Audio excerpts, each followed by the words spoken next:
नयन सुलगिनी ज्योति ब्रह्म गोदारिणी नीलगी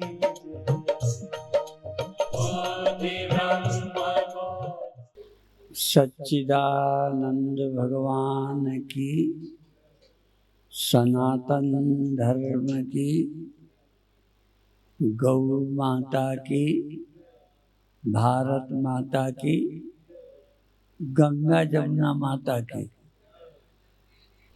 कई बार बताया है, फिर भी दोहरा देते।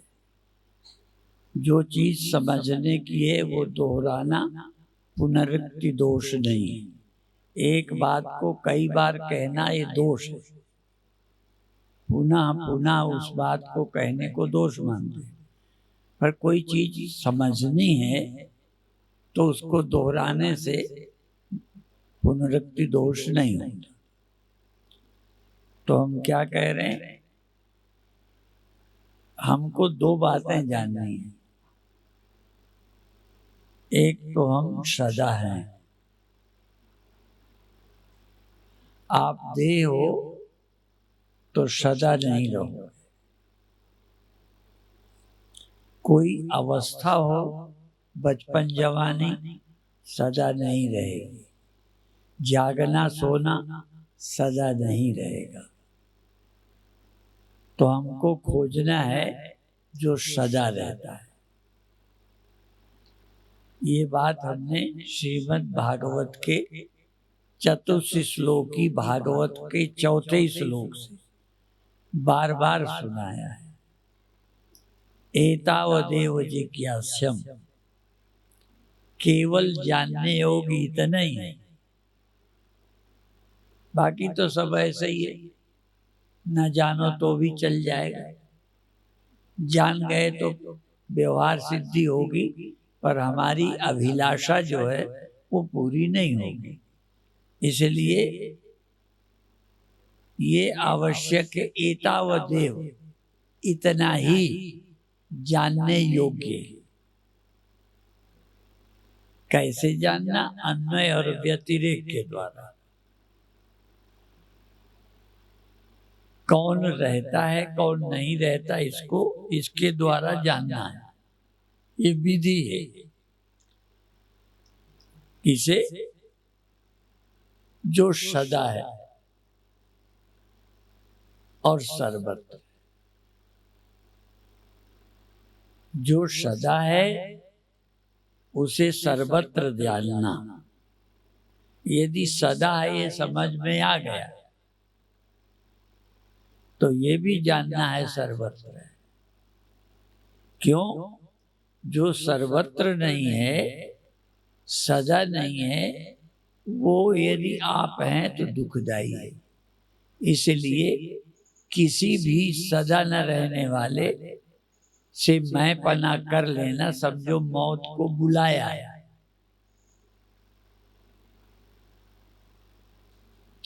न रहने वाले देह को मैं रूप से स्वीकार करने से मौत, और देह को मैं मानने से द्वैत, मैं अलग तुम अलग। यदि एक घड़ा अपने को घड़ा ही मान जाए तो घड़ा घड़े से अलग है, घड़ा सकोरे से अलग है, तो अलग भी हो गए, द्वैत हो गया, और नाशी भी हो गए। तो हम देह के अभिमान से नाशी भी हैं और किसी से हम अलग भी हैं। यदि हम नाशी ना हो और सब जगह हो तो द्वैत खत्म। तो नाशी नहीं है ये समझने के लिए हमारे पास सरल साधन है। केवल इतना ही जानो, कौन नहीं रहता, और इन न रहने वालों के समय कौन बना रहता है। यत् सर्वत्र भी छोड़ दे, सर्वदा। सर्वदा कौन रहता है, सर्वदा कौन नहीं रहता, ये खोजो। बचपन आपका सदा नहीं रहा, पर बचपन जाने पर कम से कम आप तो अभी हैं।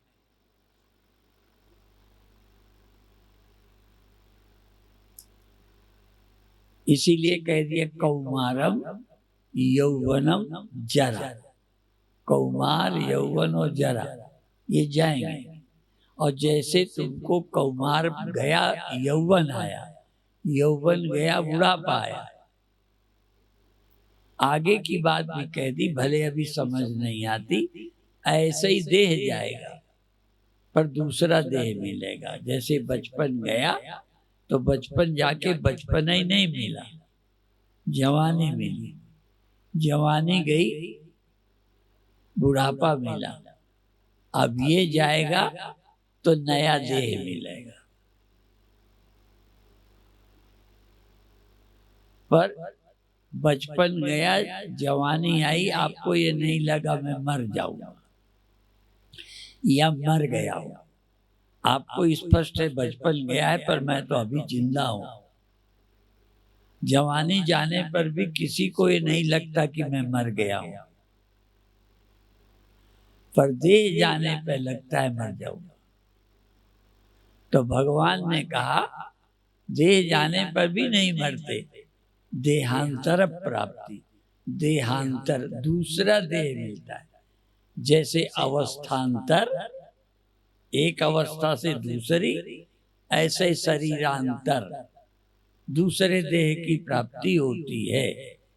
बहुत मजहब नहीं मानते, किसी मजहब का नाम लेने की जरूरत नहीं है। कई मजहब नहीं मानते दूसरा जन्म, लेकिन रिसर्च से, खोज से, अनुभवों से सिद्ध हुआ है बहुत लोगों ने पहले जन्म की बातें अगले जन्म में बताई हैं और वो सही सिद्ध हुई। उनका बताना सही, इसका मतलब उस समय वो था। जैसे आप अभी मंडली को भिक्षा चल रही थी, आप देख आए, और यहाँ कहो मंडली ने भिक्षा लिया है, फलां का भंडारा था, दक्षिणा बटी है, तो इसका मतलब वो आप देख के आए हो। तुमने नहीं देखा तो याद कैसे? स्मृति बताती है कि ज्ञान हुआ, ज्ञान की ही स्मृति होती है। जिसका ज्ञान नहीं उसकी स्मृति नहीं। तुमने हरिद्वार देखा ही ना हो तो याद नहीं कर सकते। आंख बंद करके देखो हरिद्वार कैसा है, की पैड़ी कैसी, गंगा के घाट कैसे, कैसे लोग स्नान करते। स्मृति तभी आएगी जब देखा हो। प्रत्यक्ष ज्ञान के बाद स्मृति ज्ञान होता है। विस्मृति भी हो सकती है। बहुत बार देखा सपना, क्या देखा ये भूल जाते हैं, पर हुआ है इतना लगता है, पर वो चला गया। तो जैसे सपना गया, जो नहीं गया वो आप है। पर गड़बड़ क्या है, अभी भी बताने पर भी आपका ध्यान रहता है हाँ सपना गया, मैं नहीं गया, पर ध्यान आपका किधर है? देह की तरफ। अभी भी आप चेतन आत्मा को मैं नहीं गया ये ध्यान नहीं आ रहा, साक्षी अभी वही है ये ध्यान नहीं आ रहा। ये सब मान लेते हैं सपना गया पर मैं नहीं गया, मैं नहीं मरा। क्यों? मैं देव अपने होने का देह के रूप में उपस्थिति देख रहा हूं, पर ये बात नहीं है। सपना गया तो जागने पर देह बचा नहीं। जिसने सपना देखा था, जिसको सपना हुआ था, वो चेतन बचा है। पर 99% लोग देह के कारण मान लेते हैं यहाँ सपना गया, मैं नहीं गया, मैं तो अभी उपस्थित हूँ। माने अब भी देहाभिमान है। एक स्वप्न गया, अब भी ये दूसरा स्वप्न है कि मैं अभी हूं, जिंदा हूं, जवान हूं, बूढ़ा हूं, यहां हूं। तो किसे मैं माना देह को। तो स्वप्न में भी देहाभिमान था, जागने पर भी देहाभिमान है। साक्षी हूं, अभिमान नहीं पैदा हुआ।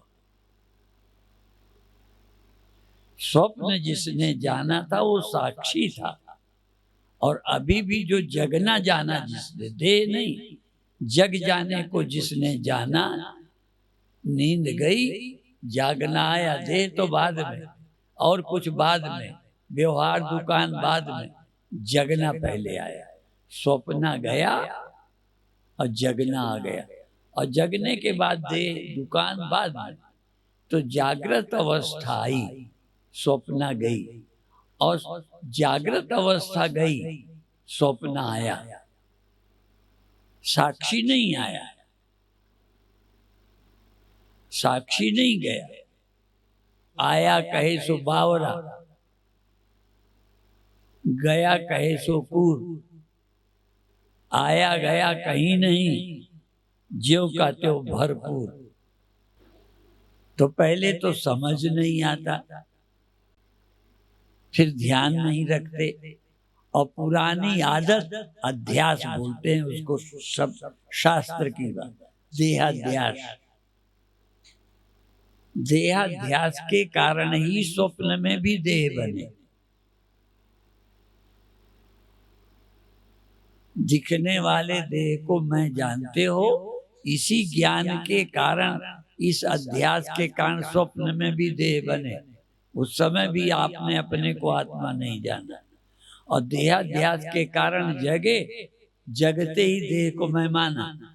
आत्मा हूं, साक्षी हूं, ये ख्याल ही नहीं आया।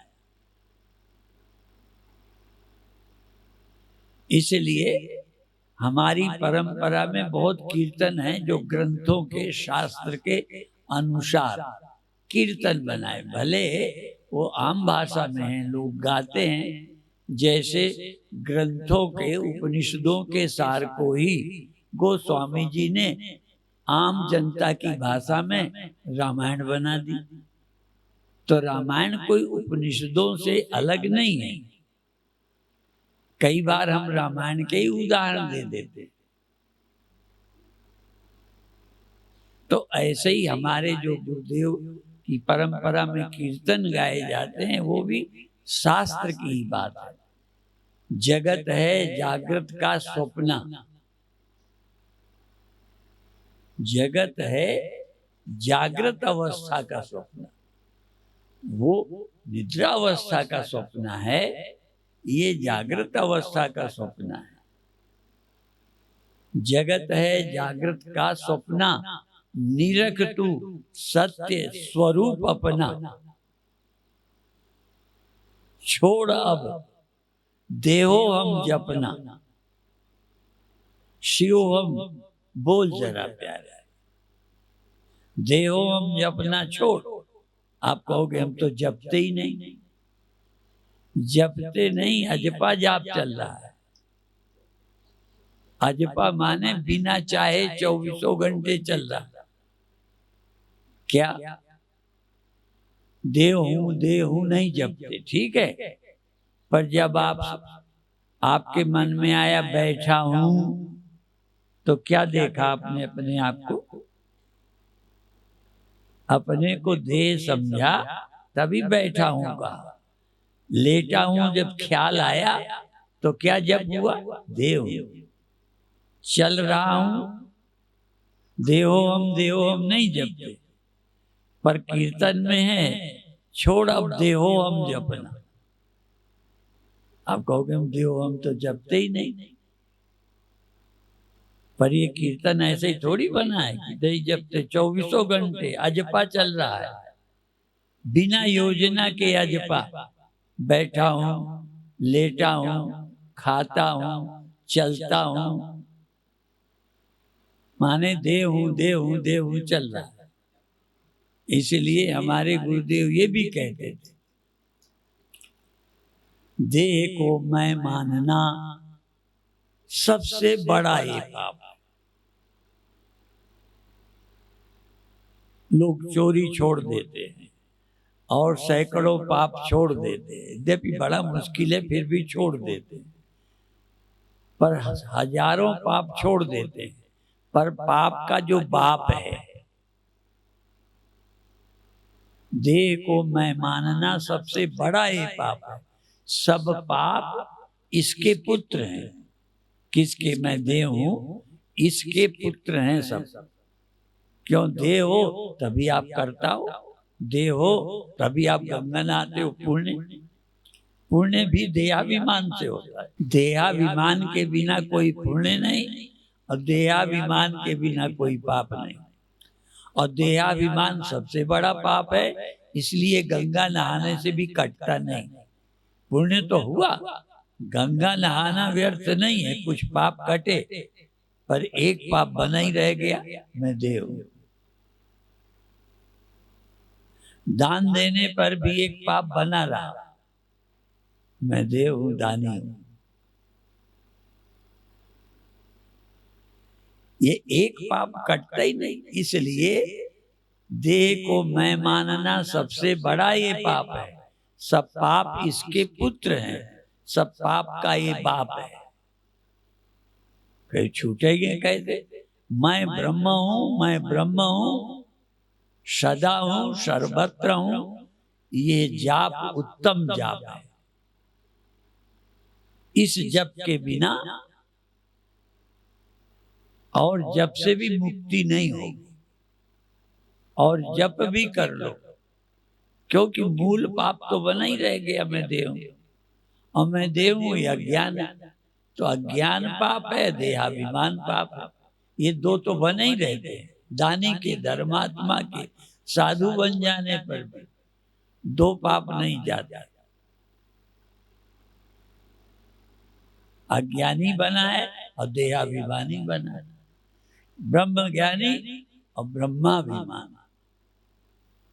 तो देह का अभिमान बड़ा पाप है। और एक श्लोक भी है बहुत, हम लोग जो बहुत रोज गौ माता की जय बोलते हैं, उससे भी एक बात कह दी, देहाभिमानात यद पापम। देह के अभिमान से जो पाप है होता है, न तद गोवध कोटि में, करोड़ों गायों के मारने से भी उतना पाप नहीं होता। माने गो हत्या करने वाले भी उतने पापी नहीं हैं जितने देहाभिमानी पापी हैं। तो अपन लोग किस नंबर में हैं? क्या हो आप? और देह हो तभी आप करता हो, मनो ब्रह्म हो तो करता नहीं, न करता हो, न भोगता हो और न सीमित हो। और सीमित होते हैं वहीं कोई किसी को देखता है।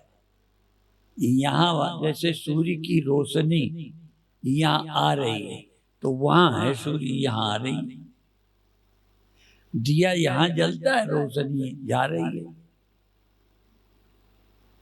जो सब जगह है वो किधर रोशनी फेंकेगा? ब्रह्म किधर देखेगा? किसी तरफ देखने के लिए हमें सीमित होना चाहिए। इसलिए यत्र द्वैतम इव भवति तत्र इतर इतरम पश्यति, इतर इतरम जिघ्रति, इतर इतरम शृणोति। मैं यहाँ, कान यहाँ, तो आवाज आई। सब जगह कान होंगे तो आवाज कहाँ जाए? और क्या सुनोगे, क्या छोड़ोगे? अभी तो सुनना रोक लो, ना सुनो, ना देखो, आंखें बंद कर दो। सब जगह आंखें हो तो बंद कैसे करो? आत्मा की महिमा, आत्मा को जानना, पहले सदा हूं ये जानना और दूसरा सर्वत्र हूं जानना। ये भागवत के चतुर्थ श्लोकी चौथे श्लोक का है। अन्वय व्यतिरेकाभ्याम यत् स्यात् सर्वत्र और सर्वदा। जो सर्वत्र है, अब मैं सर्वत्र हूं ये कैसे समझूं? ये मन, इस मन द्वारा इस देह को, इस मन द्वारा, देखो मन जगा तो देह का, मन सोया था तो आपको देह का पता था, तो ब्रह्म और आत्मा तो थी। चलो आत्मा भी नहीं, आप मानो ब्रह्म तो था, तो देह का पता क्यों नहीं चला? देह का पता मन, और देह के बाद इंद्रियों का पता, फिर और दुनिया का पता। बिना देह और इंद्रियों के दुनिया देख लो। देह के कारण देश, इस देश में हूं उस देश में नहीं हूं। देह के कारण देश, मन के कारण काल, समय, इतना समय हो गया मन के कारण। मन के कारण समय, देह के कारण देश, इंद्रियों के कारण वस्तु। कोई है ये इंद्रियों के कारण। यदि इंद्रियां और मन और देह न हो तो कोई दृश्य तुम्हारा नहीं है, ना तुम दृष्टा हो न कोई दृश्य। बाकी बोध के बाद निष्ठा अद्वैत की करो, जब तक शरीर है व्यवहार का द्वैत रहे। इसलिए भावाद्वैतम सदा कुर्यात्, ये संदेश, भावाद्वैतम सदा कुर्यात्, मेरे सिवा कुछ नहीं है, ब्रह्म है और कुछ नहीं, सब कुछ। भाव का अद्वैत, ब्रह्म के सिवा या मेरे सिवा कुछ नहीं, ऐसा भाव सदा करो। और क्रिया द्वैतम न करिए, क्रिया में अद्वैत मत करो, व्यवहार में अद्वैत मत करो। इसलिए गीता में ये नहीं कहा पंडिता समवर्तिना, सुनिचैव स्वपाके च पंडिता समदर्शिना। कुत्ते में, चांडाल में, सुनिचैव स्वपाके च, चांडाल में, कुत्ते में बराबर पंडित देखते हैं। पंडिता समदर्शिना, पंडिता समवर्तिना नहीं।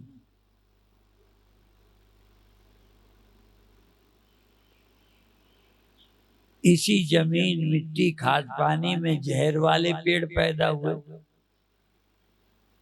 इसी में अमृत जैसे फल पैदा हुए।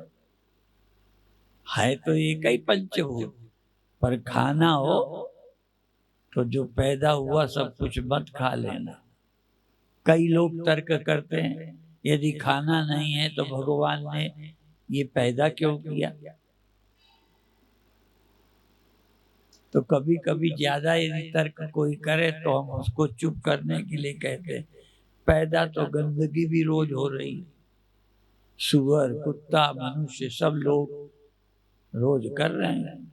आप कहिए अरे हमारी गंदगी सुअर खाता है, तो आप सुअर और सब एक ही है, तुम सभी कुछ हो तो तुम खाओगे क्या गंदगी? इसलिए सुअर और मनुष्य तत्वतः सब एक ही है, अद्वैत है, ब्रह्म ही है। लेकिन हम सुअर की तुलना नहीं करेंगे। व्यवहार में समवर्ती नहीं होना, समदर्शी होना। तो अद्वैत चिंतन सदा करो, व्यवहार में जो जैसा है तैसा। और एक हमको पूरा दोहा नहीं याद है,